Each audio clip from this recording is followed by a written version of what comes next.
Yang Speaks is sponsored by ExpressVPN. Stand up for your digital rights. Visit expressvpn.com/yang.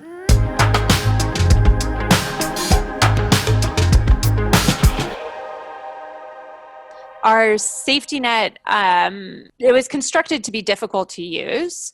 And lo and behold, when you hit a real crisis in which people need to use benefits or safety net programs, that then the systems can't contain these people. And just in general, I think that the government is dysfunctional for a lot of reasons. But one of the ways in which the government is dysfunctional is that it doesn't have a very good customer service orientation. Things like doing your taxes are really confusing, So miserable. Why? unnecessarily. Yeah, why? So, yeah, why, right? Because I think it's in a lot of ways intentional, right? We don't want the government to work very well, or at least a lot of people don't. I want it to work well, Annie. I don't know about you. You do. One of the things that comes out of that is that in many ways, interacting with our government reduces our interest in and confidence in government, as you put it. And there's even some evidence that it sort of dissuades people from voting and disconnects them from the political process. No way. They're like, I want nothing to do with this. That's awful. And I think that there is this really interesting kind of like thought loop that you get in which like public services are terrible and it erodes your confidence in government, and then it becomes self-justifying, right? Like, why would we want to put any more administration into this if the government can't get anything right? Like, making government work for people is not necessarily a focus of our political system, but it really should be.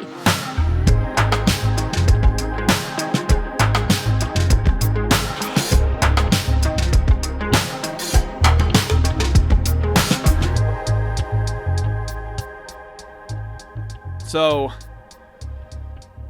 the cops who shot Breonna Taylor one was mildly punished. Is that a fair way to give that headline? One was mildly punished and the rest are free. Is that an objectively correct statement?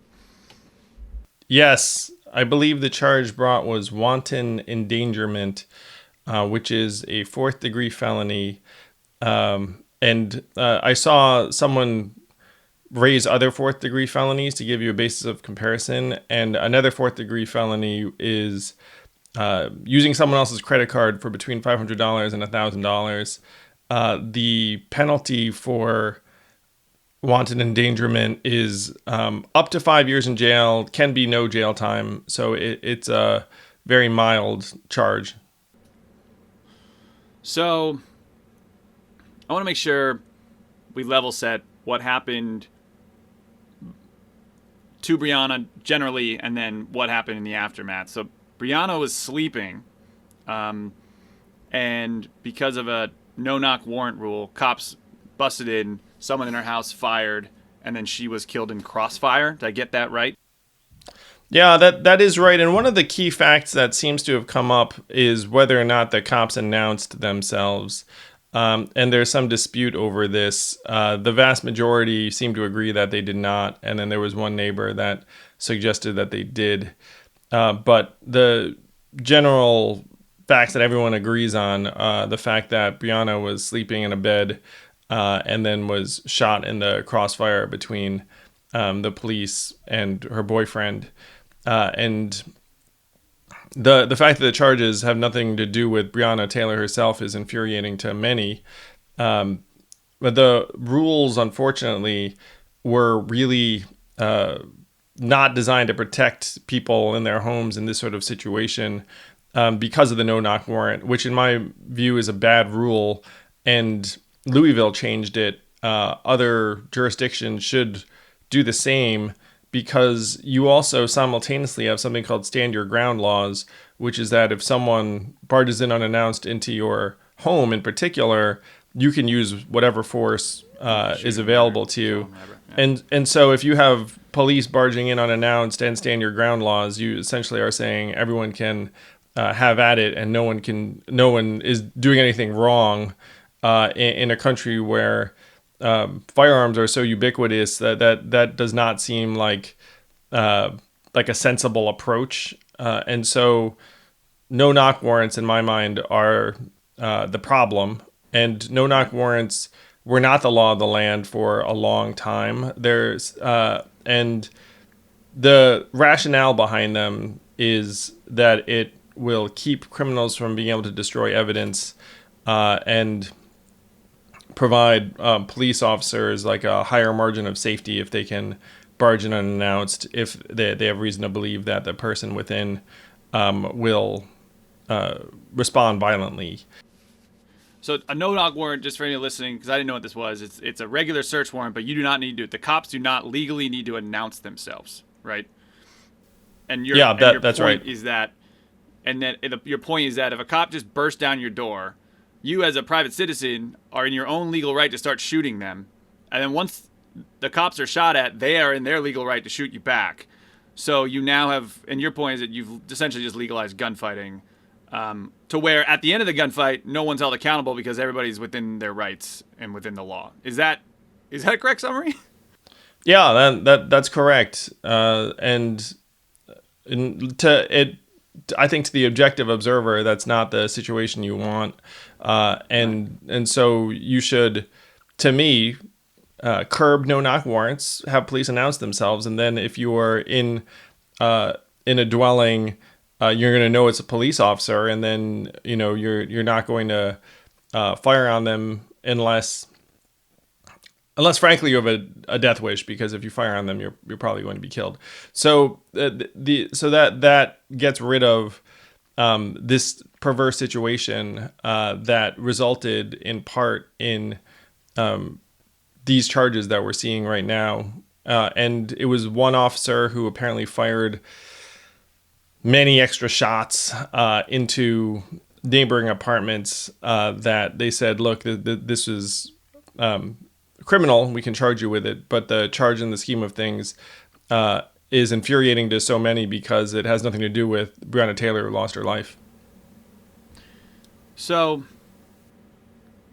you talk about a major solution would be getting rid of this law, but I do see very rational reasons where this law would be great. Where if you're trying to track down a serial killer or someone who's inflicted tons of harm and they're tough to catch, you need the element of surprise. You don't want them to destroy computers. By announcing yourself, they can escape. They can do X, Y, Z. How do you, if you're going to legislate that, how do you draw that line, right? Do you just make it tougher to get a no-knock warrant? Do you ban them altogether? Like, how do you structure that? I'm not convinced that the utility of that window of time is so massive in either direction, because if you have to announce yourself and then enter, like, it doesn't mean you're waiting for like 15 minutes while they destroy things or do whatnot. Like, it can simply be like, this is the police, and then you do what you're going to do anyway, and like, but you used to announce yourself clearly and then smash the door down. To me, that's like that's not like this massive opportunity to destroy evidence or do whatever. But like, that would be a small price to pay in my mind for all of the public safety benefits and for the fact that that if it's the police, like, they should let you know, which has been the law of the land for a long time. Like, a no-knock warrant's a relatively recent addition. It used to be essentially common law inherited from England that if the police come to your house, they have to let you know.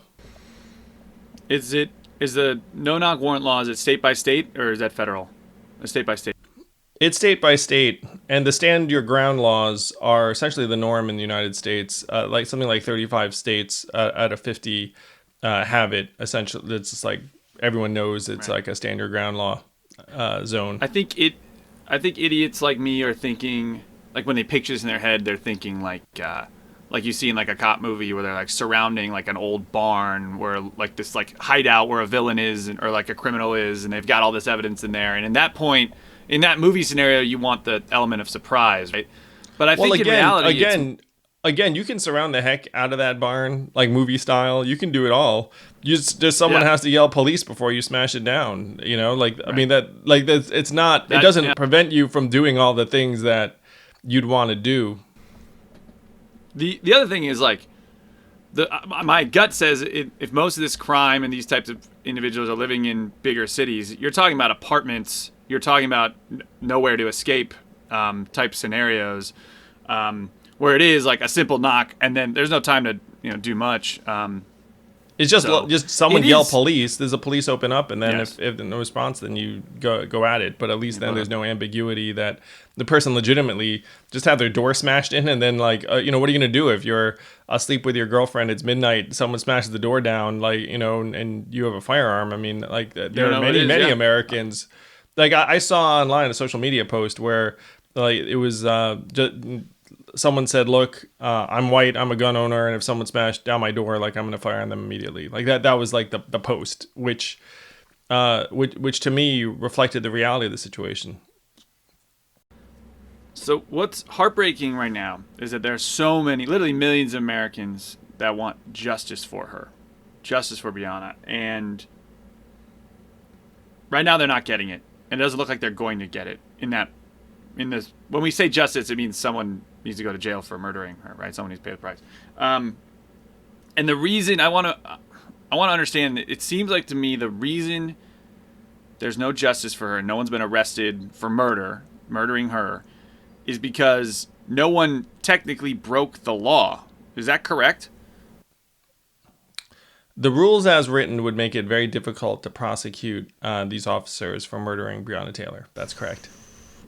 And that is what's heartbreaking. And so the real justice for her is we have to change the laws, right? Like that's... Yes. Well, nothing can bring Brianna back to her family. Yes. I mean, there's already been a successful civil suit, and the city pre-announced essentially the fact that they settled with the family. This is actually a norm in many jurisdictions where if the police do something irreparable, they maim someone or injure someone, then someone gets a settlement, but there's no liability attached to the officers. That's actually a not uncommon resolution, which I would suggest is not what you want. Like, you don't want a country where police officers make mistakes at a certain level, and then the victims or the victims' families get a certain amount of money. Like that is not where our resources should be going. I mean, we're spending over $1 billion a year right now on payments to victims and families. It's like, I mean, that's ridiculous. Like, in some jurisdictions, you're paying hundreds of millions of dollars a year to victims and their families. So rules changes would be a better way to go. The problem right now is that the political will to enact these rules changes is not there. And to the extent it existed, when emotions were higher earlier, a lot of these state legislatures and city legislatures weren't in session or had adjourned because of COVID. So right now it's an open question whether there will be meaningful policy changes. Nothing from Congress. I mean, that there was like a George Floyd Act on the table that got stalled in the Senate. So that's one of the things that to me is actually like a larger issue that is going to break us, is that our government's not actually responding to just about any expression of will or desire for action on the part of the American people. Is that when it comes to brass tacks, they get in there and then they say, wait a minute, like I'm going to make real problems and real political enemies if I go down this road, or there are legislators in Congress who know they're going to get reelected no matter what, because the incumbent reelection rate is 94%. And maybe their point of view does not, the majority of Americans, certainly earlier this summer, were for some form of police reform. But just the nature of legislative incentives, and we're seeing it with the stimulus bill too, where something like 90% of Americans want a stimulus bill, and politicians are deciding it's better for their political futures if they blame the other side and don't pass a bill. So this lack of ability to respond and change policies and adapt on the part of legislatures in cities and states and in Congress, it is going to be an increasingly intractable problem. It's one reason why now I'm turning my sights towards some form of government reform, honestly, where you look up and say, why is it that if 80-90% of people think this is the way to go, we don't do that, whether it's stimulus relief or stimulus bill for pandemic relief, whether it's, I would throw addressing climate change in there, like the majority of Americans are for that. And so, there are a bunch of things where the majority of us are for, and then our government doesn't do anything, and we're getting increasingly despondent. And now police reform makes that list because the majority of Americans want some form of police reform, and we're not really seeing it. Here's a fact for you, is that it takes longer to be trained to become a hairdresser than it does to become a cop in the United States of America. And that is nothing against hairdressers. My cousin's a hairdresser. It's an awesome career. I mean, I think they're struggling now a bit, but they're getting back in COVID. But it's a 13 to 19 week training process for our cops. And I think the situations they are in are so stressful and life-threatening that, to me, I mean, hell, man, I trained for 2 months to become a lifeguard. That's just shy of that. To me, it feels like an under-resourced investment. Well, there's the time frame spent, but then there's the nature of the training. So first, the training is different everywhere because, you have tens of thousands of police departments. That's true. And it's outsourced, too, a lot, right? Like, governments will... They'll certainly consolidate. Because private companies do it sometimes, too. Yeah, and if you're a small community, you don't have your own police academy. So, it's like someone's being trained elsewhere. But one number I saw was that the average law enforcement officer spends 58 hours training in the use of their firearm and deadly force and 8 hours in de-escalating conflict. And so if you're in like an ambiguous situation, you're prone to speed it up and use force rather than slow it down and try and de-escalate. So that's a feature of our training that I think leads in a particular direction. That's the message they're getting, right? Yeah, it's all about, if they're learning all about the gun, right? Well, yeah, the message is to speed it up and use force in many circumstances, and so there's different things we could do, but it's tough in part because this is like a very diffuse problem. And to me, ideally, you'd have national use of force rules when it comes to law enforcement, because asking each city and state to tackle it might not work until after the fact. And even after the fact, it might not work.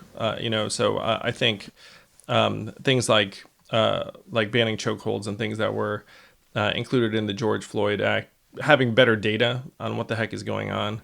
Because right now that data is unclear. It gets compiled from various journalistic accounts. So the real problem in my mind now is like, why can't our government or governments get these things done? And it's in large part because we've created these systems that are almost designed not to get things done. And that the political incentives are not to take any kind of serious action and just play it out. Just play out politics. And like once you're in, you're going to stay in almost regardless of how the body performs. And Congress is the most glaring example of this, where they have an approval rating of 21% and individual members have re-election rates of 94%. So they know that they're going to get reelected regardless of whether or not people approve of Congress's work more broadly. So for those of you interested more in our deeper conversation on police reform, we do have an episode. It was called "But What Can We Do? 6 Ideas for Police Reform," and that came out on June 8th of this year, and it's even more relevant now. Geez. So you mentioned, democracy reform is going to be our jam going forward, and it's you got to fix the system.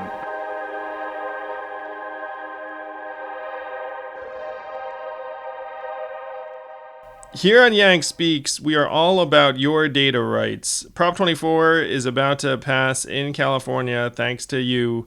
and it's going to set a new threshold for how our data gets treated. But in the meantime, your data is getting sold and resold right and left, and even your internet service providers know every move you make. So what can you do? You can use a virtual private network, which is what all the companies have their employees do. And the VPN we recommend is the #1 rated by CNET, Wired, and The Verge, ExpressVPN.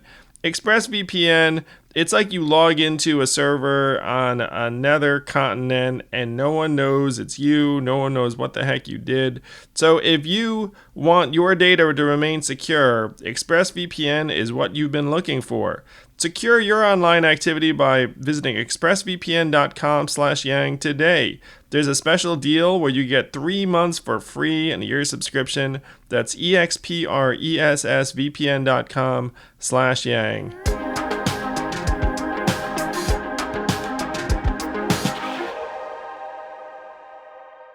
Even though our system's so busted and messed up, like, I love when you can help us make sense of what's happening. So last we talked, we were talking about we were hoping for a couple Republican senators to not be hypocrites, if you will, for what they did to Merrick Garland in 2016 in terms of waiting until after the election to nominate a Supreme Court justice. Mitt Romney was one of the ones we thought had a spine and was definitely center-right. And he tweeted out this, which I will read and love your thoughts. He says, Mitt Romney, senator from Utah, former presidential candidate, says, "My liberal friends have, over many decades, gotten very used to the idea of having a liberal court. And that's not written in the stars. It's also appropriate for a nation which is, if you will, center-right, to have a court which reflects a center-right point of view." So two questions for you. One, thoughts on Romney in general falling in line with the Republicans. And two, thoughts on the country being center-right? Is that another Mitt Romney tone-deaf moment, which he was kind of notorious for when he ran for president? What do you think, man? He's not the first person to say that our country is center-right. And it's been true, certainly, at various points. Whether it's that way now, as the numbers guy, I would say that self-identified independents outnumber other Republicans or Democrats. So it would be a matter of judgment as to whether the country is center-right, center-left, leaning, one way or another. Center-left or center-right or center, right? That's I would say that would be fair. I was disappointed but not surprised by the fact that Mitt came out for a Supreme Court appointment because of the nature of his constituency, really. I mean, he's a senator from Utah. That most of his voters would be very favorable towards a conservative Supreme Court appointment. So it would seem like he would be going against the will of his constituents on a matter of principle. And that seemed like a lot. It made more sense to me that folks whose political fortunes would be helped, frankly, by going against the Supreme Court appointment might make that call. So Susan Collins is one example where she's in a very tight race in Maine, and she's being castigated for just being like a rubber stamp for Trump. So for her coming out and saying like, "Hey, I'm not with Trump on this one," is probably helpful to her politically. The other person that I had hope for was Cory Gardner in Colorado, who's running against our friend John Hickenlooper. I thought there was a chance that, similar dynamic, Gardner's getting thrown under the bus for being a Trump rubber stamp. So I thought there was a chance he'd be like, "Not with Trump on this one," but then he came out and said, "I am." And then, and the interesting thing is, like, it struck me as like an unhelpful move for him politically. Like, I think that Gardner is very likely to lose to Hickenlooper, and that this announcement is going to not help him in that direction. So big picture, you did not get the 4 Republican senators that you need to go against this nomination. If Trump decides to nominate and speed it up, then it's going to happen. There are very, very limited moves that Democrats into the Senate can make to try and hold this up. They can do things that are a break from tradition in terms of meeting with the nominee, but the votes are the votes, And so if you wind up with 51 people voting to confirm in, let's call it October, November, December, then we're likely to see a new Supreme Court justice by year end. Yeah. So on one hand, Mitt seems to be relatively principled guy. I know people disagree with that or have their opinions on that, but if you're a Republican and you don't like Trump, and Mitt is on record not liking Trump at all, but he's Republican and he wants a Republican justice or conservative justice on the Supreme Court. So I don't agree with Mitt on everything, and I know you certainly don't. But to me, I don't blame him for that. I was hoping, on principle of what happened in 2016, that they would wait for the election. But this is why a lot of them. It's why they're there. You know, this is what they want, the law of the land. Well, to me, this has to spur a drive towards modernizing the court. And this is one of the things I've been talking about is like, look, lifetime appointments do not make sense. The Constitution says nothing about the number of justices. A majority vote in the Senate could change the number from 9 to 17 or 27 or whatever the number would be. And there was a plan that I quite liked, which is just appoint a new one every 2 years and let the number rise all the way up to something like 27. And one advantage to this is that you could actually hear more cases, because right now the Supreme Court is this massive bottleneck where they don't hear a whole lot. One of the reasons why the Supreme Court is such it seems like such an important institution to us is that Congress is so dysfunctional. In theory, or even in the not so distant past, if Congress did not like a Supreme Court ruling on something, it just passed a law. Like, so the Supreme Court's job is to interpret the law. And so if Congress thinks that Supreme Court messed up in an interpretation, they were like, hey, just to clarify, this is what we meant, and they just pass a law saying this. It's just because Congress can't get anything done that now we're looking up and saying like, the Supreme Court rules all. It's like, actually, Congress could just freaking write a law if they if they remembered how to legislate. So the Supreme Court, in my mind, needs to be modernized. Having lifetime appointments is just an awful anachronism right now in 2020. 18-year terms, plenty long. Just let the number rise and make it so that we're not literally having these self-inflicted crises because an 87-year-old fighting cancer had to like hang on until her dying days, and then she like passes weeks before an election, and here we are. I mean, like that's not a great situation for anybody. And modernization should be bipartisan, because it's like, look, you win an election, you get a couple justices, like, but it should not be that you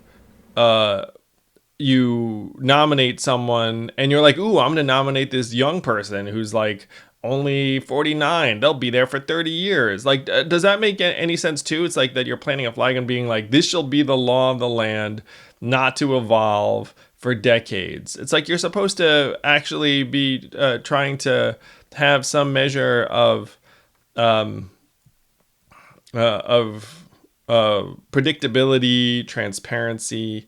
This commentator who I appreciated, who suggested this plan, was like, was that this perception built up over time that the Supreme Court was somehow going to be apolitical. But actually, like at this point, we're clearly at a point where it's becoming more and more of a politicized institution.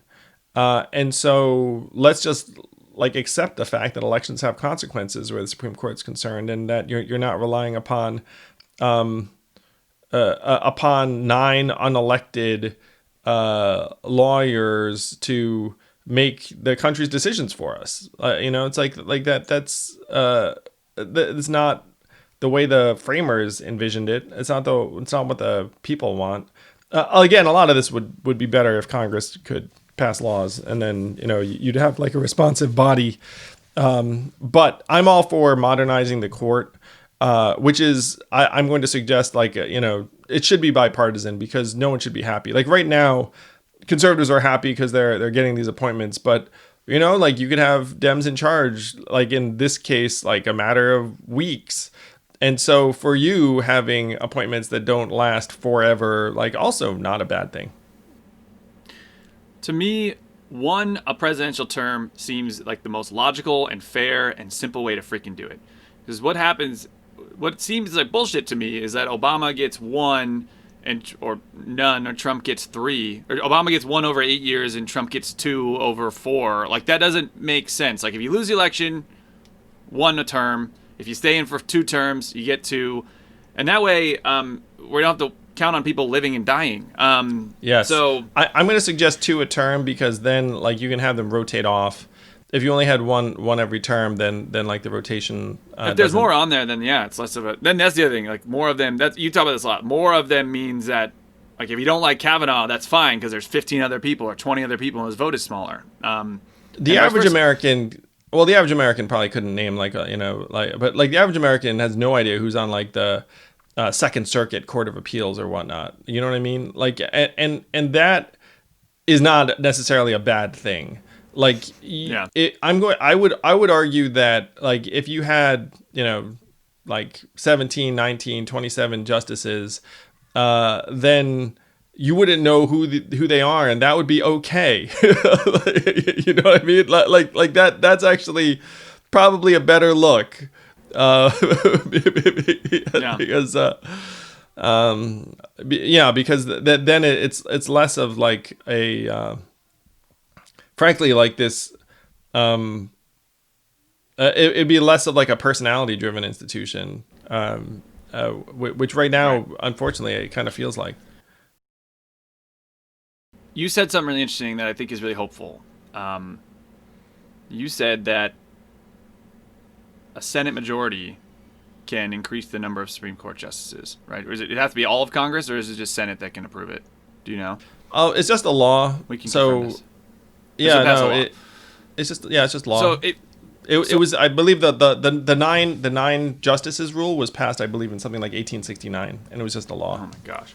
So here it is, folks. Here's your hope. Because to me, I would like Roe v. Wade to stay law of the land. Or the precedent of the land, I guess, to your point earlier.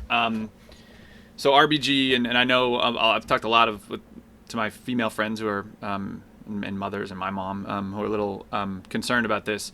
If you are fearful, it sounds like the hope is to vote, and we can freaking win this back and adjust our Supreme Court, pass a law that hasn't been updated for 100 plus years, and make the court more dynamic and more reflective of the American people, and not reliant on literally 86-year-old, 7-year-old women and men staying longer for an extra year to avoid a political, a president whose political party they don't belong to or agree with.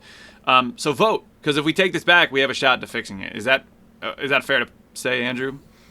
Yes, the drive should be court modernization. It's time to modernize the Supreme Court, and that to me is the hope. But it requires us to vote. All right. So I'm going to we're going to wrap our episode with a couple just quick things. One, thank you for all who participated in our in the Unagi giveaway. We're giving away, we'll announce that next Monday's episode. So if you haven't submitted a caption yet, please do. It's on our Instagram at Andrew Yang and at Zach Grauman. We've got, Andrew, the debates are next week. Am I getting that right? Or is it the following September week? 29th, week, right? Tuesday. So it's going to be the day after this comes out. It's tomorrow, if true. you're listening to this, right? Yeah. So Tuesday 29th, and Andrew Yang is in prime time, going to be spitting hot fire and dropping bombs on whatever Republican they throw at him, or whatever pundit that says something stupid. Andrew's going to crush them. So even though it's going to be very awesome, it's going to be very collegial, because we're all just watching the debate. On. But it's dude, drop a bomb for me, man. Just shit on him one time. Just think, I want in the back of your head. Just want you thinking like, I'm gonna crush this guy real quick, just for the YouTube clip. I know it's not your style. I'll be on CNN before and after the debate. Yeah. And it looks like that's probably true for all the debates, I think. Yeah, it's exciting. And then on the most important news, I know I buried the leagues at the end of the podcast, but for those of you listening, at the time of recording, Josh Allen leads the NFL in passing yards on the Buffalo Bills. So I know it's not really this audience, but just want to say it's a good year to be a Bills fan so far. All right, guys, we love you. Take a listen to this interview with Annie Lowrey. She was, Andrew, what? She was the first UBI champion, right? Like maybe her and Robert Reich. Like, she's the first, I think. She's one of the great modern day champions of universal basic income. And certainly we all know universal basic income has been around for decades and decades. But Annie is one of the chief figures that has rekindled interest in it. And she and I met at a universal basic income panel back in 2017. She's tremendous. She's a brilliant journalist. I love reading her stuff because she's approaching things from a similar vantage point around just human beings and how to improve our way of life. And she figured out universal basic income before just about anyone. Wrote this great book, Give People Money, that came out the same time my book came out. So if you're looking for a universal basic income reading that goes into international environments and goes about it a bit differently than mine, and she and I talk about this on the interview, where she's like, "You're like the technology guy. I'm more like the social program benefits, how to better like the way of life for people." Journalist, but we're all attacking the same problems from different angles. I'm super grateful to Annie. I read her book and learned a lot, and I continue to learn from her. Yeah, she's amazing. And you guys, yeah, that's the perfect way to put it, Andrew. You attack it from like an automation tech perspective, and she gets there from a human perspective, which and she understands the automation tech, same way you understand the human side. But it's a fascinating way to look at something we've been passionate about for a while. So tune in, guys. Annie Lowrey joins Yang Speaks.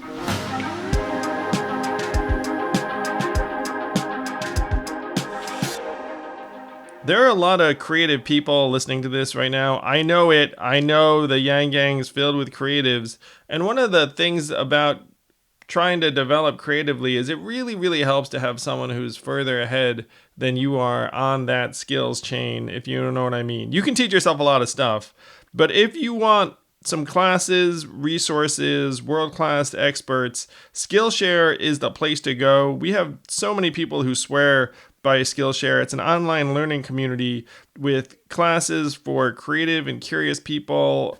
You can do, I mean, you can't learn everything, but you can learn a lot of shit. And frankly, with COVID, I've started to pick up golf a bit, but that's, frankly, I'm not very good. So I've started to find my like self-fulfillment in other ways. So you can learn literally like how to illustrate, filmmaking from home, how to be more productive, literally like there's like how to draw different types of faces. Like it's artistic, it's life improving, it's pretty fascinating stuff. And we have a special deal for you guys.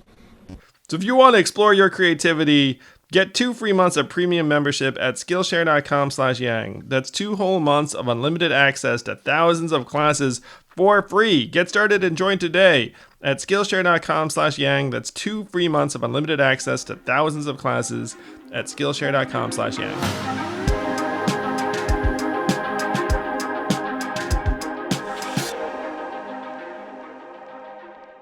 It's my pleasure to have on Yang Speaks one of my favorite journalists and thinkers in the world, Annie Lowrey. Hey, Annie, how are you? Great. Thank you so much for having me. I'm so excited to do this. Yeah, it's so overdue because you're part of a very select club of folks who've been championing universal basic income since, let's say, before 2019 or the pandemic or something along those lines. And for folks who haven't read Annie's book, Give People Money, which hopefully that title says it all as to what it's about, you should definitely pick it up because it's a great book about universal basic income worldwide. I read it and learned a ton from it even before I launched my campaign. Yeah, thank you so much. Yes, we are. We are part of a relatively small club here, and so I really appreciate that, and obviously loved your book as well. And I'm happy to chat about whatever it is that's going on now, this unbelievable cluster that we find ourselves in. Yeah, these are terrible times. I talked to Ezra, as you know, earlier this week, and he said that it smells like fire sometimes where you all are in California. How are you in the family? I know you have a lot that you're balancing. Yeah, thank you for asking. We are doing okay. Internally in the office, we describe it as COVID fine. Like, I am personally all right. I still have my job. My husband is doing fine, and we never got sick. We had a fairly short lapse in childcare because our kiddo, he's a toddler. He's not in school yet, so we haven't had as much disruption as a lot of my colleagues. And your kids are kind of school age, right? Yeah, 7 and 5, so a little bit older than yours. I guess they're post toddler. Yeah, post toddler. And so, personally been doing okay. But it's been a really difficult thing to watch this year, right? A recession that is much deeper than the Great Recession, and I worry in some ways will be intractable, and then this astonishing public health crisis, and then these other crises that I think are slower moving but no less urgent that we're not dealing with, having to do with racial inequality, with climate change, with everything else, and a political system that I think is really struggling to meet the moment in a pretty profound way. So it's personally okay, horrified literally every day at what's going on. And yeah, the state being on fire, it's like, oh man, that too. I don't know, how are you holding up? I'm sure now you probably actually maybe have like a little bit more space for yourself than you did if we were talking a year ago, but is everything okay with you? Well, certainly a year ago was not the right time for me to be talking. Though in your case, maybe, because maybe something good would have come out of it. So you call it COVID fine in the office. We call it 2020 good. It's like, how are you doing? 2020 good. But we also are 2020 good. And also horrified on a daily basis as to what's going on. Someone called it the Omnic crisis, which I think is as good a name as any. And one reason I'm excited to talk to you is that you're someone who has their finger on the pulse of what's going on in the economy more than really just about anyone there is. One thing I want to share with you very briefly, because you're the only person I can share this with, and I don't think I've ever even had this conversation with anyone. So you and I both had our books kind of reviewed simultaneously in the New York Times. It was like some kind of weird joint review by Robert Reich. And I have to say, I thought it was just a really odd review where so you're an author, you write your book, like you're like, oh wow, it's getting reviewed in the New York Times, very exciting, and then you read it and you're like, I still have no idea what he said about my book. And so you're the other author on that review, so I just wanted to make sure I wasn't crazy for thinking that. So I'm going to admit something. I've never read a single review of my book. I've never looked at sales figures. I kind of answer reader emails and that's it. Because I decided, I was like, I'm not sure that I have the emotional capacity to see post-publication reviews. And so I had my husband read them and just let me know if there was something really unfair or something that would be reputationally damaging. But other than that, I didn't read the New Yorker essay. I didn't read the Wall Street Journal review. I read none of it. So I'm here in my blissful ignorance. So I have no idea what you're talking about. I know that the review existed, but I was like, oh man, I'm not sure that I have the emotional fortitude to, also because I think that having written the book, I was like, I have such a harsh critique of my own work always. And I was like, I would probably just agree and be like, oh yeah, they weren't actually cutting enough, which is an internal impulse of mine. But yeah, I'm sure our books are really different. And you and I think about UBI really differently. And so I somehow feel like our books are they kind of make maybe good cousins or something, but UBI is a really vast topic and it lashes a lot of ideas together. And so I could very much see that, it's funny because I think of us as sort of working on different parts of the same intellectual project. But yeah, it was like just coincidence that they happened to come out pretty close to each other. So yeah, that's interesting. That's so fun that you had Ezra as your reader. He was like your force field. I have to say, I think that sounds very healthy. If you ever need me to read something for you online, my services are available for a reasonable price. If you need a human force field for your own work. I think that we have hit upon a massive idea here, which is that so many of us need force fields. Yeah, totally. You can name it after your husband Ezra. We could call it the Ezra. It's like, yeah. Have you put out something for public consumption and you want to just make sure that there's nothing completely untrue and malicious being written about you, but you don't have the edit. I think that would actually be hysterical. Like you could have like the synthesizer of all of the stuff that is said about some work of yours. This is a massive business idea or nonprofit idea. It's just a massive idea. Yeah, I think this is a good multi-billion-dollar idea we have here. We can like branch out into sock puppeting services where like, are you tired of tweeting as yourself? Like we'll come and we'll tweet for you. We'll do all of this. I think this is great. Yes. Well, I certainly envy you, your Ezra based force field. not to say, I mean, the review was fine. I don't mean that particular thing. But just generally, I think it's a very smart human way to metabolize that sort of thing, particularly as someone who ran for president and was subject to all sorts of comments and critiques and support and love. But it's certainly a lot. And I think for me, I did not realize what that would be like. I suppose there's no way you could. I had kind of an unrealistically sanguine attitude about it. I think when I started, I was like, because to me the big obstacle was just simply being ignored. I thought that was going to be like the main thing I had to overcome. And so the last thing on my mind was like vitriol or nastiness online. And there was an extended period when I did get something negative, I'd be like, well, at least they're talking about me. I'd be like, oh, it's good. Yeah, that's like the healthiest attitude I've ever heard. It's a thing that there are a lot of amazing things I find about politicians. But I think the ability to have that level of attention and to be able to filter things out. And one thing that I think is interesting is how do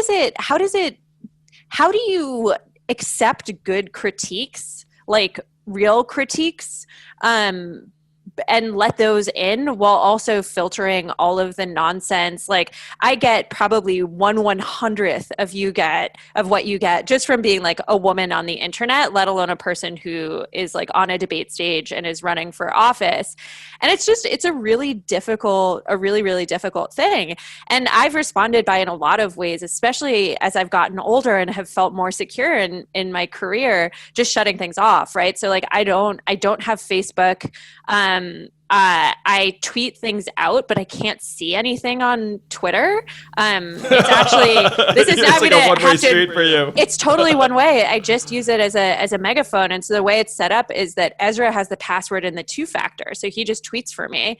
And like, but you can't do that as a politician where you're like answerable to people and you need to be communicating with them. And I think when you want to be convincing them, right? Like as a politician, you don't want to be in the position of writing people off. It's really fascinating. And I kind of think that the brain is just not organized for it. It's a really tough, and I really admire the emotional and intellectual fortitude it takes to do something like that.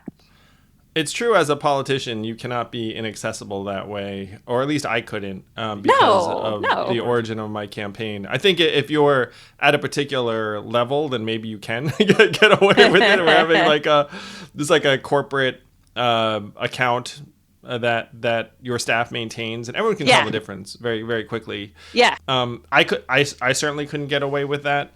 And for folks who feel hurt by what Annie's describing, I can vouch for the fact that I was like, why doesn't Annie follow me on Twitter? And now I know. No. Totally fine. Because really, when I was just reaching out to you for this podcast, like that's when I discovered it, because I was like, oh, I'll just reach out to her on Twitter. But there is something to the fact that I think being a public figure in a certain way requires there to be a degree of permeability, and then that requires you to have a certain mindset about feedback. And I'd say, to your point, Annie, it's like it's pretty easy to blow off comments that are ridiculous or whatever. Like the comments that make you think are the ones that are thoughtful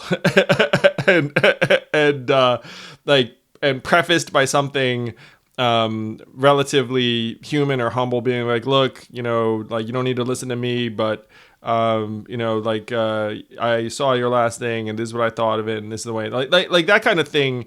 You do take to heart almost instinctively, because if someone took the time to craft something thoughtful, then as a human being, you give it some degree of weight and care.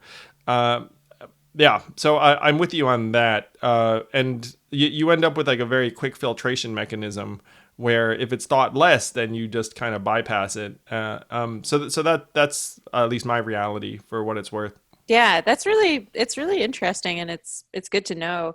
And it's interesting because it does, I think you're right? Like in so many ways, I think that politicians become immune to or unable to hear constituent problems in kind of funny ways. I think that they become kind of insensitive to the possibility of change that is out there, and also just to like the realities of problems on the ground.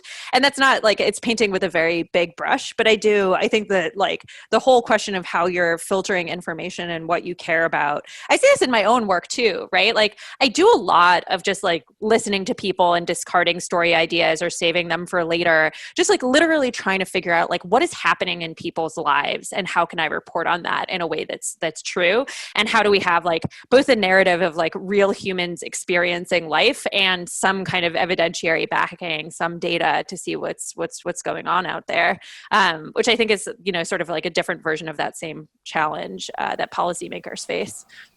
Well, I love your reporting because it often synthesizes and combines very human emotional stories that you can see yourself in with tons of data, because you're very, very wonky and data driven. Before we move on to what's going on out there and how you see what's unfolding, what you just said about politicians, I think is a real problem. Well, I've been trying to figure out how to fix this broken system of ours, because like you said, our government's not meeting the moment, and you're seeing failures right and left. And one of the issues, Annie, and this was some research that came out, was that I think being a politician genuinely messes with your mind. And there was that reporting about how power changes your brain wiring. So you become less empathetic, and you reciprocate less, and you mirror less, and you're generally number and don't pick up cues as well. And I can see it. Like because I'm, as most people know, a relatively new public figure, and so I've been in the public eye for a number of months, let's say, and I think I'm still pretty much the same guy I was, and like I haven't had my brain damaged in that way. But I can very clearly see if I like was in this kind of arena for decades, how it would end up changing me in a way that would make me less apt to listen to folks or care. And I think that this is something that is almost embedded in our system, because at this point we have so many leaders who've been in the public eye for 20, 30 years plus. Yeah. I mean, I think that's absolutely astute. And when you look at the problems, right, like the gerontocracy of American politics. I don't necessarily think that age and experience are bad things at all, and I don't in any way mean to be ageist, but I do think it is problematic. You know, it's funny, I was back reading, for a potential story, I was just reading coverage of like the 92, 96, and 2000 elections. And people were just so much younger then. Politicians were just so much younger. And this was true throughout American life. And I think you can see it when you look at Congress and the parties also. For a piece that I just recently wrote about the Republican Party, it's kind of about like why the Republican Party has moved away from many of its own ideas, has really stopped pushing forward legislatively, and how it's become, the word that I settled on was kind of contentless, right? It's sort of a protection racket for rich people. Substance free. Yeah, substance free. Yeah. Self-perpetuating for the sake of perpetuation. Exactly. They just want to win. And one of the things that political scientists brought up is they're like, look, like people's tenures are really long, and politicians, you can see it in this current election, tend to be really old. And we know that that really matters a lot in terms of just like introducing new ideas in. And so I guess that this is a roundabout way of saying that we need way more Andrew Yangs running for office. There should be more Andrew Yangs. I agree. I'm not sure if my wife would agree. She'd be like, "What is plenty?" Yeah, we're gonna have to clone you, I think. So. Oh, that would probably lead to an Asian joke somewhere. Sorry, I was just joking. I'm sorry. There was like an army of me. So thank you for that. I've said on multiple occasions it should not take someone like me running for president to get a new idea on the national stage. So in that regard, I agree with you. There should be more people trying to advance new ideas so we're not subject to like a 20 or 30-year-old conversation. Yeah. Yeah, I think that's absolutely right. And, you know, I appreciated that one thing that I think is hard about liberal politics right now is just that all of the kind of policy idea generation is really happening on the left. And I think that there's a lot of desire for new and big policies. And I think it's going to be really hard for those to become a really potent part of the national conversation, despite the fact that there's just lots of great ideas out there. And the left has, you know, as the right has gotten sort of smaller and moved really far to the right, the left has gotten bigger and sort of absorbed this kind of uncomfortable center while it's also moved to the left. And I think it's going to be really interesting. One of the things that if Biden wins, which of course I'm not sure that that'll happen at all, is going to be interesting is just to see, you know, I think it's a hard thing about being on the left right now is you know that you're going to be facing a lot of disappointment just for structural reasons. So yes, let's fight to be disappointed.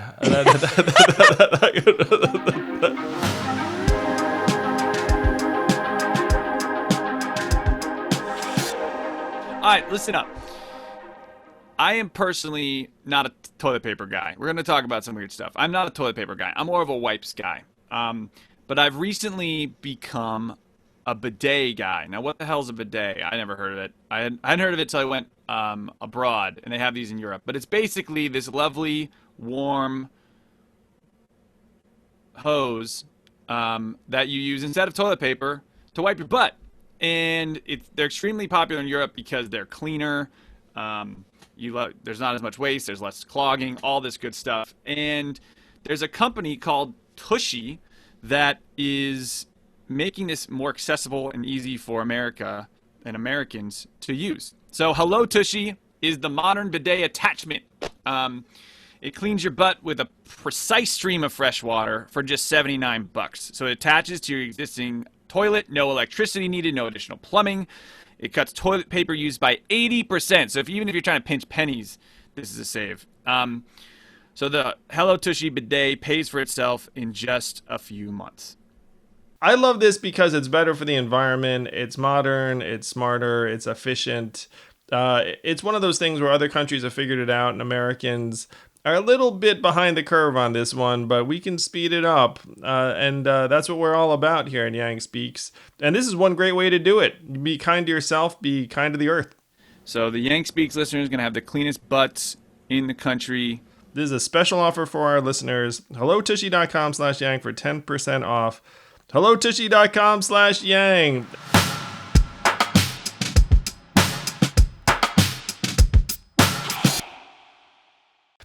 So Annie, you're one of my favorite reporters in the world in terms of just seeing what's out there, and I can sense the pain in your voice when you think about what is going on out there, where it's your job to actually talk to people and make sense of the data. So as an economics reporter right now, how do you figure out just how bad the damage is? It's pretty hard. This is a really unusual recession. It happened really fast. It was this kind of induced recession for public health reasons.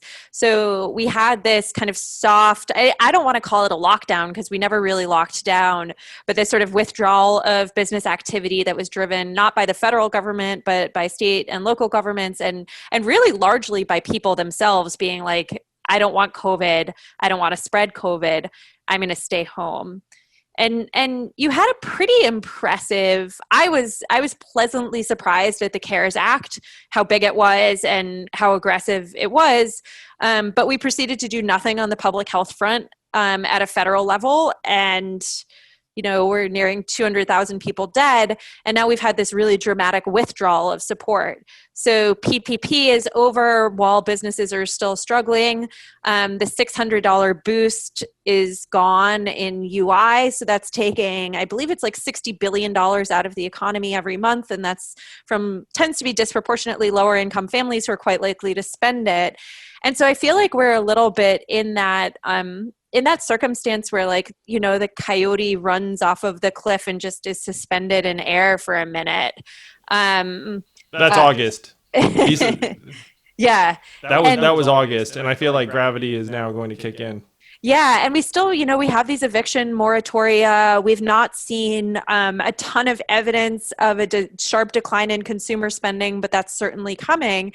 And so it's pretty hard, but you talk to people and people are really frightened and things are really bad. And we are seeing exactly what everybody thought, which is mass business failure. And that mass business failure is going to be the thing that will turn this into something like a depression. Because when your business shuts down for no good reason, your employees get laid off, you go through a bankruptcy process, you have some wealth effect. It has that knock-on effect. And so I'm really worried. This is really bad. And I think it's going to take quite some time to claw our way out of this. And I think other countries have certainly done better on the health front. I think that they've also done better on the econ front. And the fact that we never really got control of the virus is culprit. It is the alpha and omega of why everything is terrible at the moment.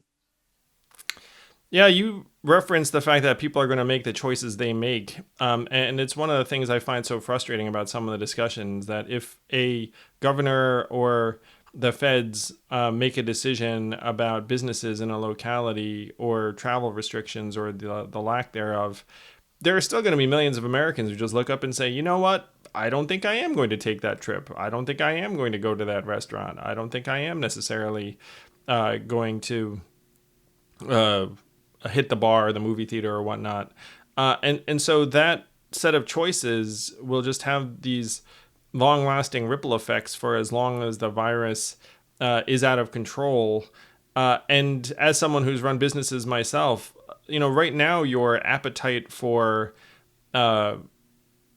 risk, expansion, expenses is so negative right now that I can see how that's just going to cascade through the economy when people start thinking, okay, I've given it a little bit of time and now I'm going to have to actually start making the difficult decisions, the layoffs, the adjustments. Mm-hmm. Yeah, I think that that's right. If you just take the kind of capital investment portion of the economy, the hit there alone is probably enough to reduce output over a course of years. how are businesses supposed to plan for the future if the virus is still spreading and schools are still shut down and everybody's still really afraid of this? And now we're coming into flu season and people are going to be indoors. It's a really impossible situation that we've put people in. And, and I think that this is the catastrophe is being borne on the back of service workers, low income workers in general.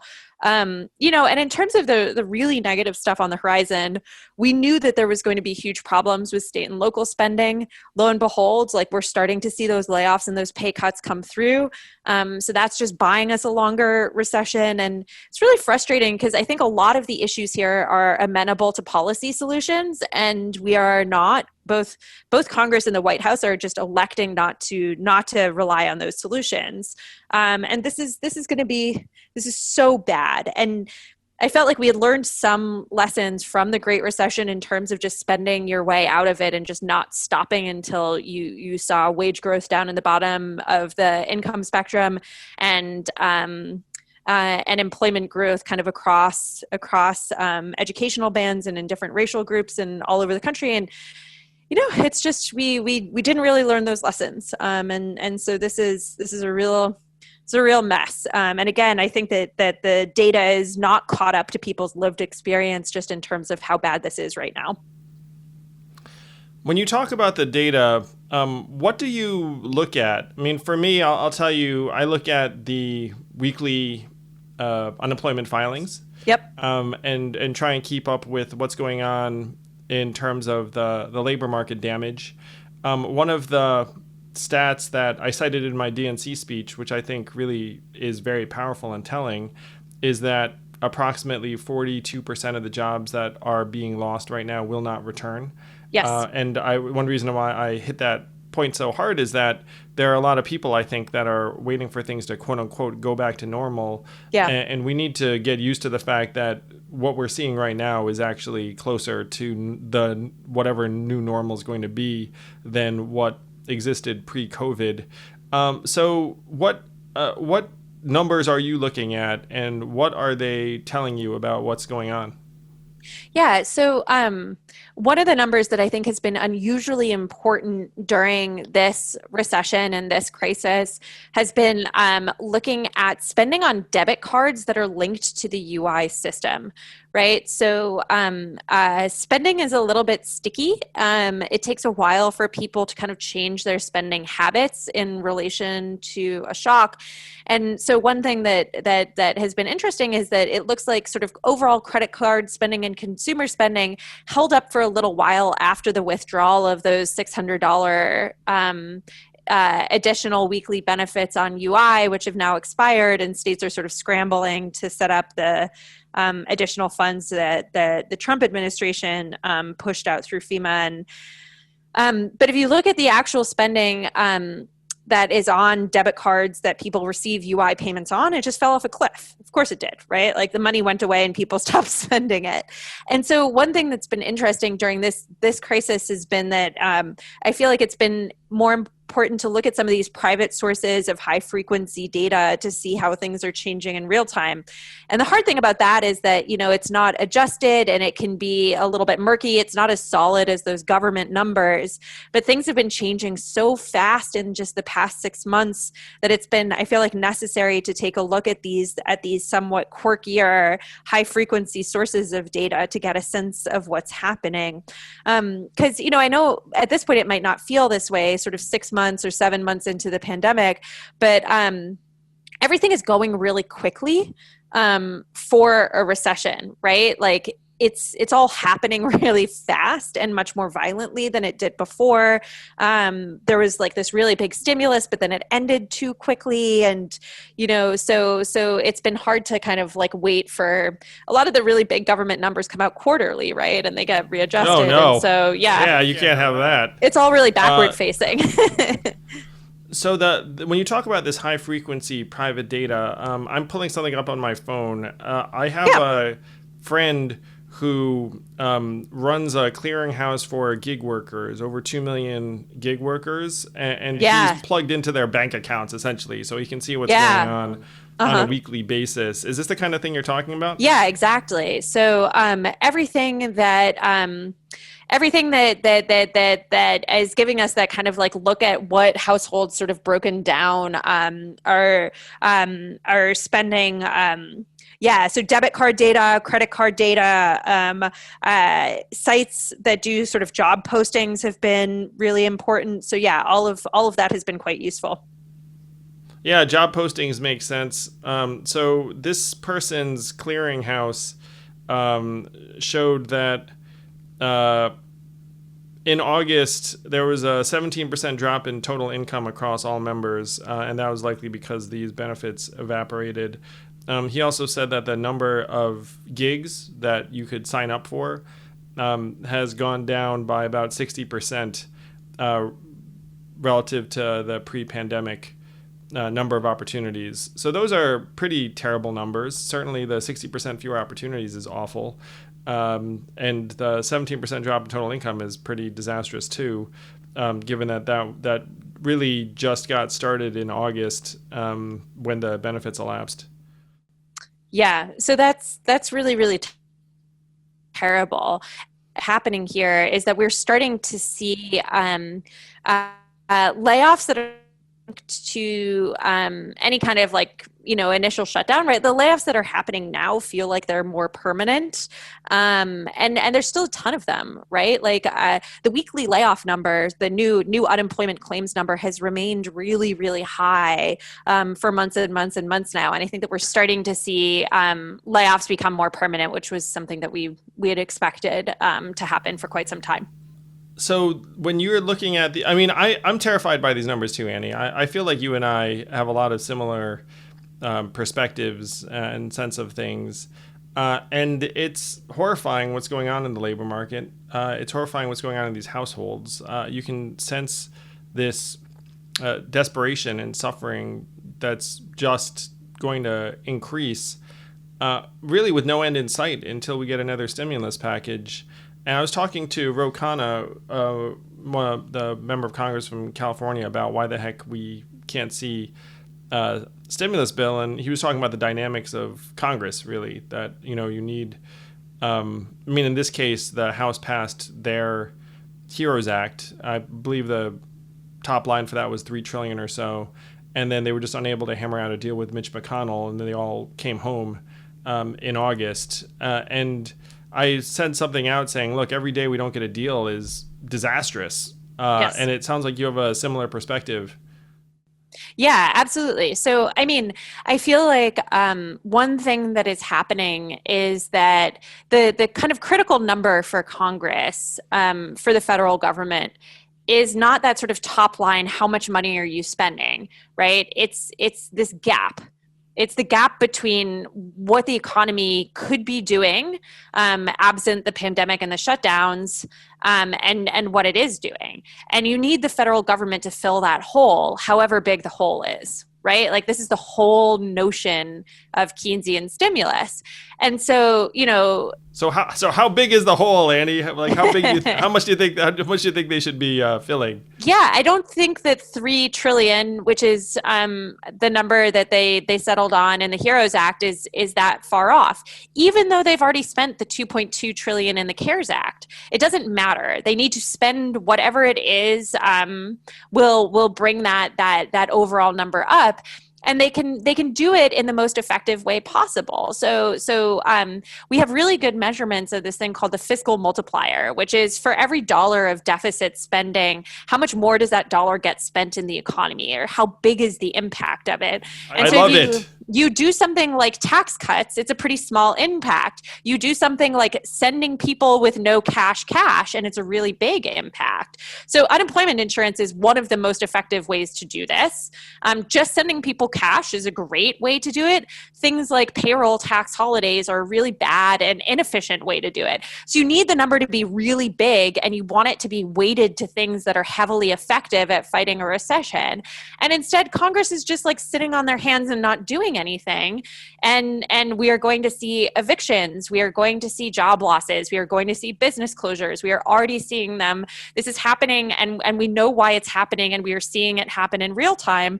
And the time that they needed to start passing the stimulus was like months ago, not now. Months ago. And we still don't have the bill. And it's creating tremendous uncertainty, as you point out, because what business owner is going to be investing right now? Who is sure of the future if the future is involving this much unnecessary death and economic destruction?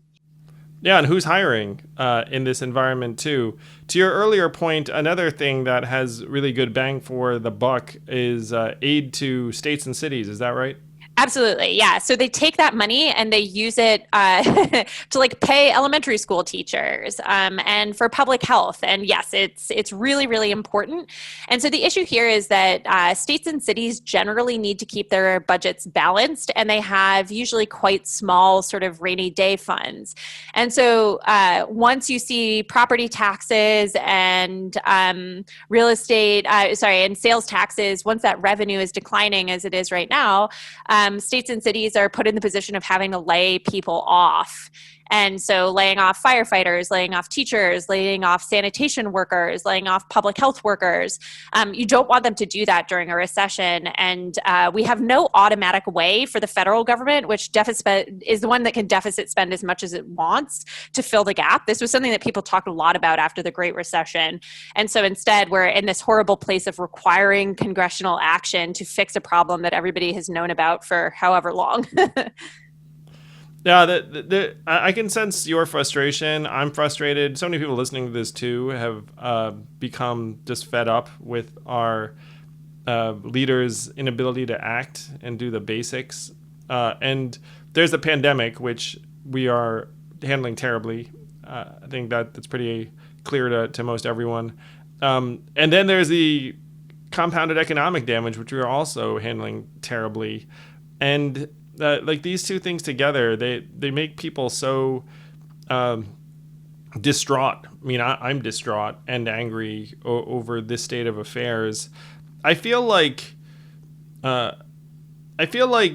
your post at the Atlantic is one of like the more influential ones, and that I feel like most of the people in the know read the Atlantic. I don't know if that's true or if that's just my perception.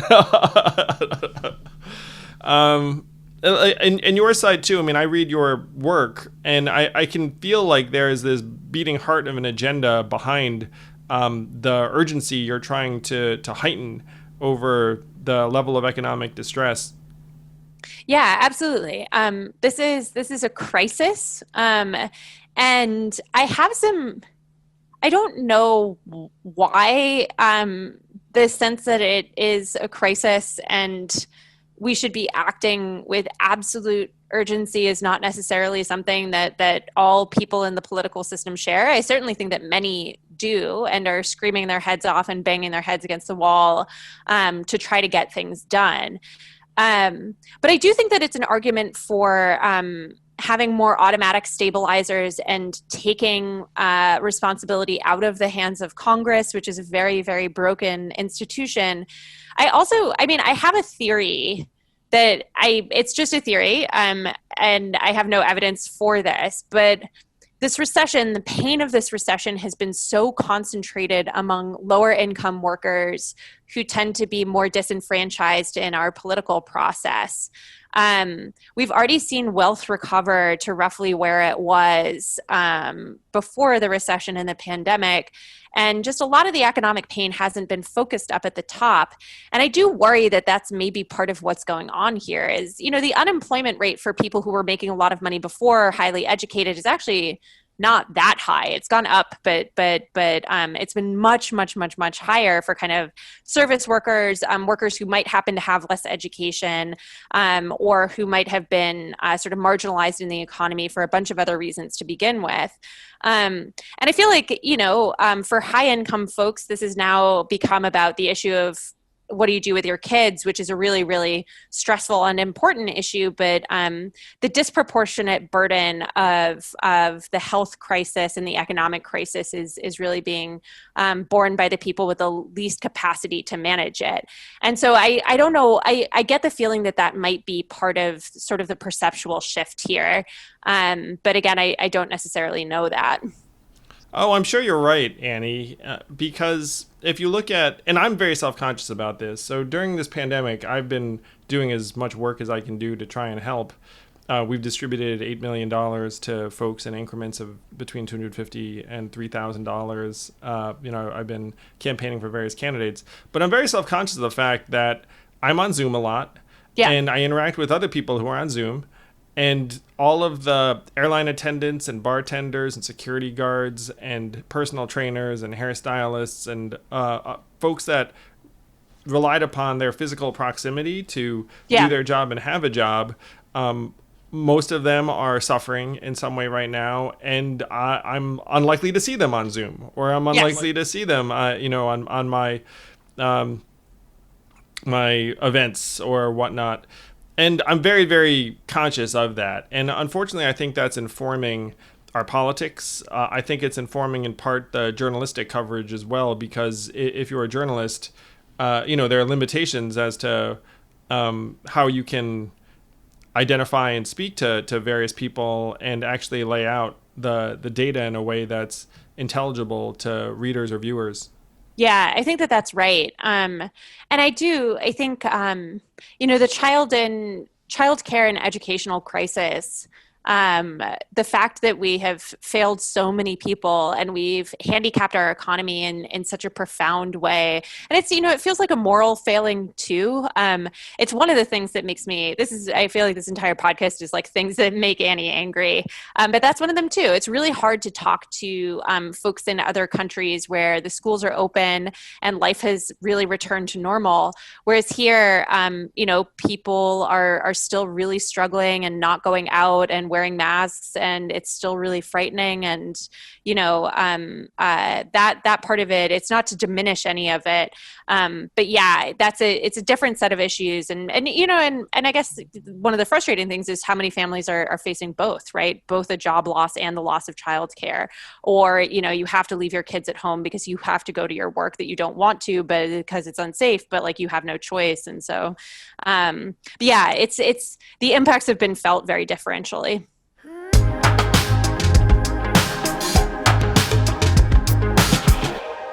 If you're listening to Yang Speaks, you like podcasts, so thank you for that. But you also like learning from people who have done something, become expert in something. And one great podcast for that is the Jordan Harbinger Show, where he brings on folks who have become world class at something, and then he doesn't just let them talk about how cool they are. He actually tries to get into the guts of how they do what they do, so you can pick up how a cinematographer makes their magic, how some of the greatest investors in the world actually make decisions, how that guy from Catch Me If You Can conned so many people for years. So if these stories and the people behind them sound like that they would fascinate you and edify you, then the Jordan Harbinger Show is the podcast for you. This show... So one, Jordan's a pretty smart guy, but his guests are awesome. He's got he has Amanda Knox on there recently, who's actually coming on this podcast soon, which I'm excited about. But investors like Ray Dalio, he just had an astronaut on to talk about, what perspective an astronaut gets from once they come back to Earth. He had Guy Raz on from How I Built This, who I'm a huge fan of, and a big fan of that show. So, and then there's also a lot of practical stuff that Jordan teaches you. So how to fire somebody you care about is an episode, or things like how do I deal with my mother-in-law. So there's a lot of crazy but practical, realistic stuff. And you can check it out wherever you can find podcasts. So we really enjoy the show and think you will as well. So search for The Jordan Harbinger Show. That's Harb as in boy, IN as in Nancy, GER, on Apple Podcasts, Spotify, or wherever you listen to podcasts. The Jordan Harbinger Show. Check it out. We're fans. You guys will be fans too.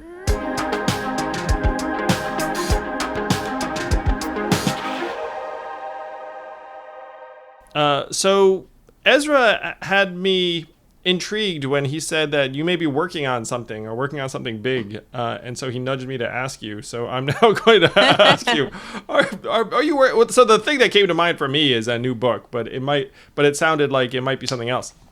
Yeah, I mean, so I'm working on a bigger project that I'm really excited about, which is looking at the ways in which our safety, and this actually grows out of the last book, our safety net was sort of it was constructed to be difficult to use. And lo and behold, when you hit a real crisis in which people need to use benefits or safety net programs, right? So UI, something like that, or SNAP, that then it, the systems can't contain these people. And just in general, I think that the government is dysfunctional for a lot of reasons, but one of the ways in which the government is dysfunctional is that it doesn't have a very good customer service orientation. Things like doing your taxes are really confusing. So miserable. Unnecessarily. Why? So, yeah, why, right? We have this enormously overcomplicated health system in which you have to fight with an insurer and you have to figure out, does your doctor take this, Awful. that, or the other? It's horrible, and the government is crucial in that. And then you look at programs like SNAP or UI, and they're just a disaster. And for this piece, I was talking to some folks who work on these kinds of systems in like Finland, and they were just horrified that you might wait 3 months for UI benefits here. It's like literally unheard of there. And so that's one thing that I've really been thinking about a lot this year, because I think it's in a lot of ways intentional, right? We don't want the government to work very well, or at least a lot of people. I want it to work well, Annie. I don't know about you. You do. Historically, many politicians have thought that these should be punitive programs, that they shouldn't be ones that are easy to access or to use. And it's a pretty paternalistic, like, well, if you're unemployed and you need help from the state, then you should have to go to this office and figure it out. We don't want to make it to, it's a famous Paul Ryan line, right? Like, we don't want the safety net to be a hammock. But I think that you can kind of back out and just see how little administrative capacity the federal government has at this point, and the states that are administering federal programs. And it's pretty horrifying. And it's a really hard problem to measure, but it's like very obvious to everybody who ever interacts with any of these systems. Oh, we all heard the horror stories of people getting busy signals for days and weeks on end because they're trying to call Yes. their state unemployment office. And the obvious question in my mind was, why the heck do you have to call someone to get your benefits? Like, what is going on here? Yes. Like, there should be myriad ways for you to access those benefits that do not involve your getting frustrated dialing in. And every time you call and get that busy signal, it's an erosion in public trust. Yes. Like we're conditioned to think that things are supposed to be this lousy, and it's awful. So you're writing a book about why things were designed to be lousy? Is that no, just I'm working on a story on it now, right? It's about how it came to be that public administration became the burden of individuals instead of the government. Because I think that that's functionally what happened. And I think that there's absolutely no reason for it. It was a colleague was asking me, why is it that unemployment isn't automatic? So as soon as you lose your job in a layoff, you don't just get unemployment. And I was like, well, because we've designed it not to be automatic. Like, there's absolutely no reason that it couldn't be automatic. And the same thing for a lot of these programs, right? Like, why isn't it that if you are a parent with low income who has a new kid, that you don't just automatically get a payment from the government to support that kid's nutrition and to make sure that you have childcare? Other countries do that. We don't.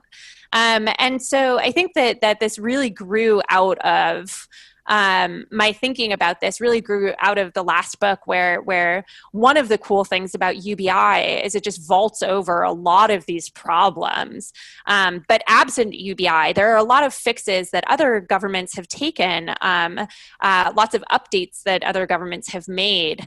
And I think that there's like the role of the Republicans in all of this is a little bit more obvious. But one thing that I think is especially fascinating is that it's not like blue states are a lot better on this front front than red states, right? They have a lot of issues with administrative complexity. California has had an absolute disaster with its UI system and people waiting months and months and months for benefits. And the problem is really systemic and multi-causal, and it touches all sorts of programs. When you talk to people who are applying for asylum, or people who are formerly incarcerated and are still involved in the judicial system, it's all the same thing, right? It's just endless red tape in a really profound way. This to me is the issue, Annie, that you, me, Ezra, anyone else can just freaking beat the drum on this stuff, because everyone can see that our government is highly inefficient at delivering various things to people, and we are conditioned to think that's the way it's supposed to be, even though it's not supposed to be that way. And it hamstrings the ability for progressives to effectively both win policy changes and argue for a bigger role of government in improving our lives, in my opinion, because even reasonable folks can look up and say, wait a minute, it's like you couldn't get me unemployment benefits for weeks, or I still haven't gotten them. I mean, I hear these horror stories on Twitter all the time where people still haven't gotten them, and it's September or whatnot. So we need to actually start paying attention to the mechanics, like the nitty gritty. It's one reason why you and I both like universal basic income, because I thought, well, if we champion a way to get value into people's hands, then, and it's uniform and it's universal, then we're going to figure out a way to actually get people that money. And of course, if everyone was entitled to that money, that they'd be like, where's my dividend? And it ends up building our capacity to actually add value in people's lives, because you would have to figure out the plumbing. Yeah, absolutely. And I think that there's a bunch of win-win-wins here, right? If things are simple and automatic, you don't need a bunch of civil servants to administer it, right? And you can free the government up to do other things.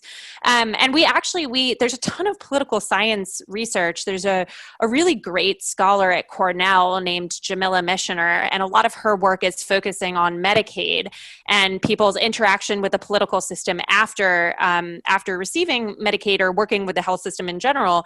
And one of the things that comes out of that is that in many ways, interacting with our government reduces our interest in and confidence in government, as you put it. And there's even some evidence that it sort of dissuades people from voting and disconnects them from the political process. No way. They're like, I want nothing to do with this. That's exactly. Awful. And I think that there is this really interesting kind of thought loop that you get in which public services are terrible, and it erodes your confidence in government, and then it becomes self-justifying, right? Why would we want to put any more administration into this if the government can't get anything right? And I think that you can look at sort of positive cases of where the government does get stuff right. Actually, most people who have Medicaid are pretty happy with it. I'm old enough to remember when the argument about Medicaid was that it wasn't insurance worth having, but it is insurance worth having, and people actually really like it. People are very happy with Medicare. People are very happy with Social Security. People are very happy with public libraries, for instance. So shouldn't we be setting that standard? Shouldn't everything be as efficient and transparent and non-punitive, non-paternalistic as Social Security? Right? This is the argument for UBI, but you can make other changes to sort of nudge you in the direction. So one change that I think we don't talk about very often, but I think would be really good, is that I think TANF, which is our cash welfare program, should be eliminated and replaced with a child grant. Right? You should not have to apply. You should not have to, meet these really onerous, terrible work requirements. You shouldn't have to interface with a welfare office that, in many cases, might have some preconceived notions about you. If you are a person with a kid, we should just give you the help, right? And we should take away all of the red tape and the judgment and the everything that goes with it. And so I think that that's probably the clearest case. TANF is a really unworkable, punitive, terrible program, depending on which state you're in. And it's also not big enough, right? It doesn't actually help enough people get out of poverty, because it's been capped at this amount since 1996. The same amount gets appropriated for it every year. And so I think as a general point, like making government work for people is not necessarily a focus of our political system, but it really should be. It really needs to be, and we need a catchy name for this. I've got a couple of of trial balloons. One could be the smart state, the efficient state, yes. efficient government. Yeah. And Annie, when I had conversations with folks on the trail about these ideas, I'll tell you like that Republicans are all over it, where they're just like, yes, wasting government, it's terrible. Like, you need to clean it up. Democrats are also all for it, but they consistently veer straight to the military budget. They say, like we spend way too, and which we do. I mean, we're spending $700 billion a year. But to me, this is the crux of an argument or a movement that could unify people. Because if you just went around and said, look, I'm just going to make things work better. I'm going to make it so that your interaction with government resembles your interaction with your bank, where the site is clean and slick and you have an app and you expect things to work right 98% of the time. And if they don't work right, then you can get it remedied pretty straightforwardly most of the time. Like that has to be the movement, and that could help bridge this gap between. It's not like big, small. It's just better or smarter or more efficient. Yeah, I think that's really important. That when we think about big government, intrusive government, bloated government, you can actually think about kind of two different axes here, right? So one is like how big is the benefit, how generous is the benefit, but another is like how efficient is the government in getting it to you? How much of a royal pain in the ass is it for you to try to get something that you've been told that you qualify for, that is supposed to be there for you, and it's supposed to be yours. It's not supposed to be yours after you walk through a circle of fire. Exactly. We've set up this circle of fire for you. If you could get it, then it's yours. It's like some kind of strange contest. Totally. And what's weird is that we have these unbelievably meager benefits in many cases that you need to jump through 1,000 hoops, right? It's like you've had some trauma or some difficult thing in your life, and we ask you to take the SAT over and over again. It's complete madness. And if you look at countries that do really well on this, so the countries that have really excellent public administration, it tends to be the Nordic countries. But what's funny and like researching this is that in fact, actually a lot of really low income countries do great too, because they don't have these legacy systems. They just, their impetus is to get benefits to people as fast as they can and with as much agility as they can. And so it's like, we actually have something to learn from civil servants in countries like Bangladesh and Rwanda. We are uniquely terrible on this front, where we really have this kind of like built up administrative state where we just ask a lot of people, and it's really confusing and difficult.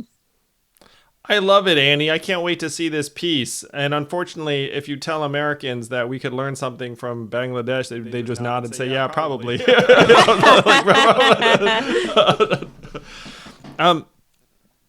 I will say, when I was on the trail, I would argue for single-payer health care or universal health care, and then someone would come to me and say, hey, Andrew, I understand the need, but I remember when the government rolled out Medicare.gov and it was a fiasco. It's like, taking over healthcare seems even more complex than that. Like, why do you have confidence?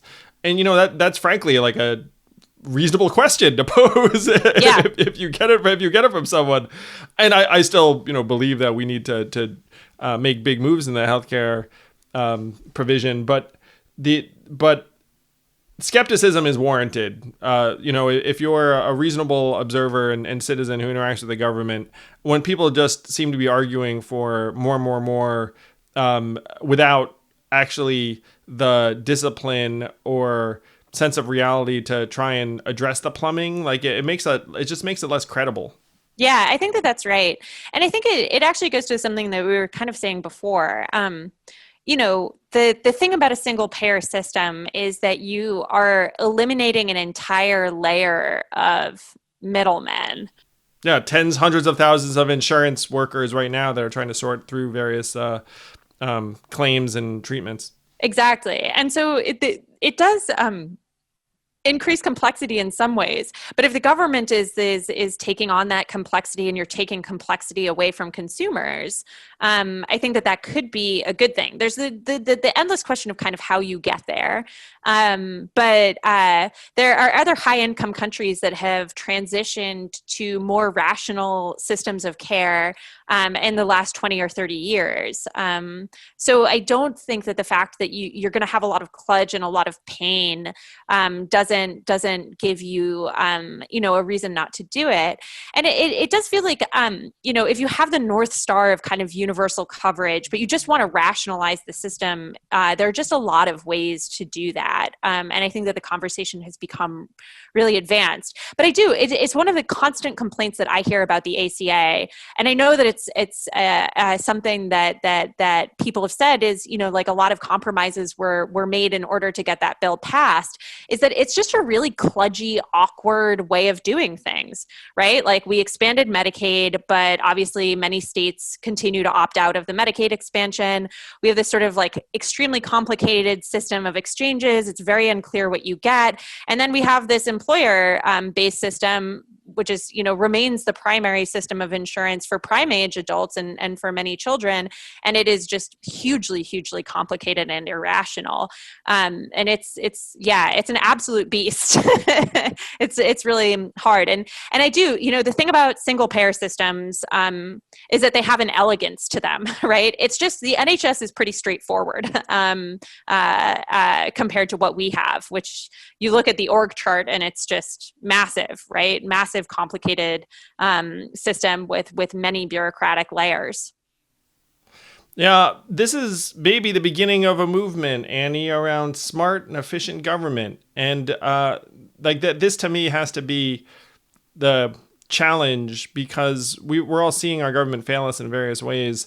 We need to do more, and we need to do it better, smarter, and more efficiently. The big challenge to me is trying to restore government capacity, but also public trust, because right now, last I checked, I think Congress's approval rating was something like 10%. I mean, like you literally have like 90% disapproval. I mean, like if you can imagine a world where we try to reverse that and got approval up to, I mean, you probably can't get 90, but even if you go from 10 to 50, that would be an enormous accomplishment. And you have to imagine what we'd have to do to restore public trust. To me, something like universal basic income would be a game changer, because as someone who campaigned on it, people would find it to be too good to be true. Initially, yeah. They would just like millions of Americans when they got that $1,200 stimulus, they were like, wow, this is great. I quite liked that. Yeah, I mean, I think that's right. And I think that looking at the things that government does do well, right? Like, again, people really like Social Security. That's a program that works really efficiently. People really like the post office, which I think is why you've seen so many people come to save the post office. Yeah. I almost hate to admit this, but I had a really great experience at the DMV this week. They made progress on some of the DMVs. Yeah. I was really expecting the worst, and I waited in line for, it was probably like half an hour, and they did temperature checks and everybody had a mask, and then I was in and out of there in 5 minutes. And so I think recognizing that the government can be, and in many cases in other countries is, an excellent provider of services, and then just demanding more of it, right? Why should you have to wait on the phone for, weeks and weeks and weeks and make hundreds of phone calls to get the UI benefits that in some cases you paid for with your FICA, with your payroll taxes? Why is it that so many of these things are so slow and so kludgy? I like this, the efficient, the agile, the functional government is great. And there's so many civil servants who really do heroic work, and so many programs that really work so well. No, we need to help. I mean, I may be in position to help myself, which I would do, because, like I see the needs very clearly. So as one of the champ, and so, I endorse the idea of your turning this article into a full-fledged book. I think it'd be great to end up being a resource for us all. We could give it out to folks in government and hopefully help us improve things. As one of the foremost early champions of a version of universal basic income, and you talked about how you see you and me as kind of tackling different parts of the project. First, what did you mean by that? And we'll end this on asking how you see the future of universal basic income here in the United States. Yeah. So I feel like you have a lot more knowledge of like what's going on with tech than I do. And I feel like it seems to me that you came to UBI through tech, but then also just became like a generator of a bunch of big ideas about government. I've always really liked your emphasis on like mental health and counseling as being something that we should, create more public provision of, for instance. But I came to UBI like less from a space of worrying about technology and its effect on the economy, and much more from doing a lot of reporting on safety net programs in the United States, which is really where a lot of my work has been. So that was all that I meant from that. But UBI, it has this really fascinating way of, there are people who come from sort of like a philosophical and a rights perspective.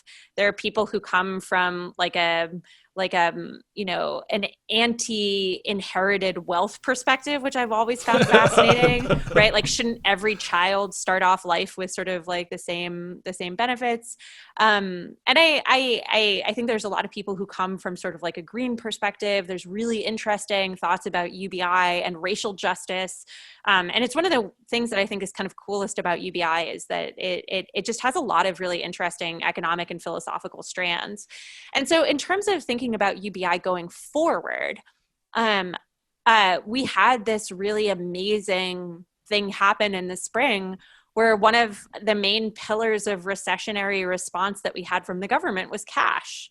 Like, we just tossed cash out the window at people, and it worked great. And I think that I learned a few things from that.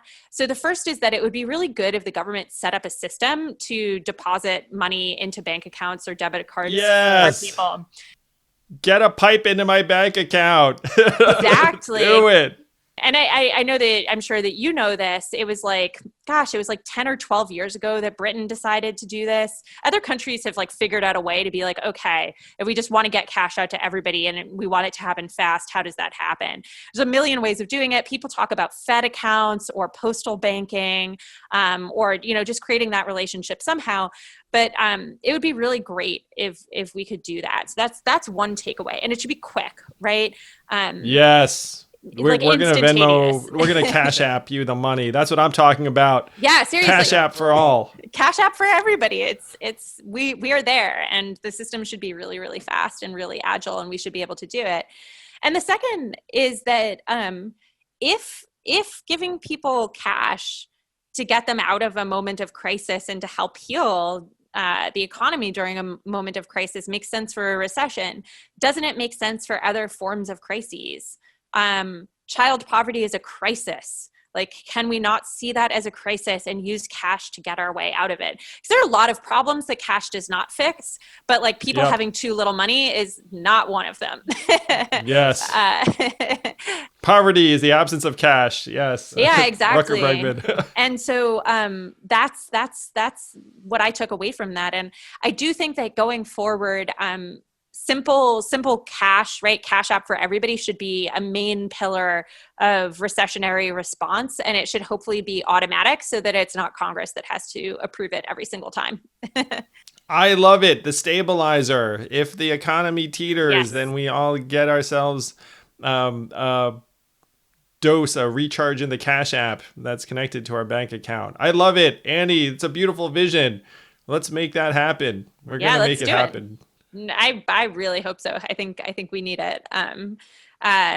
It's for all of these problems. I can think of 1,000 that would be good if we solved them in this way. Well, Annie, you are a force for good and a voice of reason. I love your work. If anyone wants to see what Annie is seeing, go to The Atlantic, read her work. She posts a new article every week or two. And I'm a subscriber to The Atlantic. I find their journalism to be really spot on, perceptive, smart, balanced, rational, and all those words could apply to you, Annie. Thank you so much, and all the best to you and the family out west. I hope you guys enjoy the end of the summer. Thank you so much. And I really appreciate having the chance to come on and the chance to chat with you again. And hopefully the next time we talk, things will be in a little bit less of a crisis, but really, really happy to be here. Yeah, Annie, and keep me posted on this piece and definitely this book. We'll I'll have you send back it. on. We'll have you back on when it's book time, that's for sure. It's going to be like a blueprint for how we can fix the plumbing. Awesome. Yeah, that sounds great. Thank you for listening in. I hope you enjoyed this conversation. If you did, please do subscribe to Yang Speaks and click on notifications so we can let you know every time we have a new episode.